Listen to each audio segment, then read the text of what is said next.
खैबर पख्तूनख्वा कोहिस्तान की हसीन वादी अब पर आवासीन दिखने में तो इंतहाई दिलकश, लेकिन यहाँ के मुकीम इंतहाई पसमानदगी की ज़िंदगी गुजारने पर मजबूर हैं।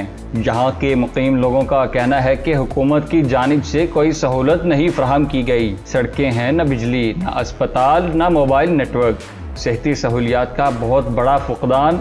एमरजेंसी की सूरत में 8 घंटे की मुसाफत तय करके कमेला अस्पताल जाना पड़ता है। सड़क ना होने की बाइस मरीज रास्ते में ही दम तोड़ जाते हैं और हामिला खवातीन को भी डिलीवरी के वक्त इंतहाई अजियत का सामना करना पड़ता है। यहाँ के लोगों की मुतल्लिका इंतजामिया और हुक्काम बाला से अपील बहुत से नालियाँ हैं, नालियों में बहुत ज़्यादा आबादी है, लेकिन रोड का बहुत बड़ा मसला है कि यहाँ की आवाम को सहूलियात फराहम की जाएँ ताकि कीमती जानों के ज़िया से बचा जा सके।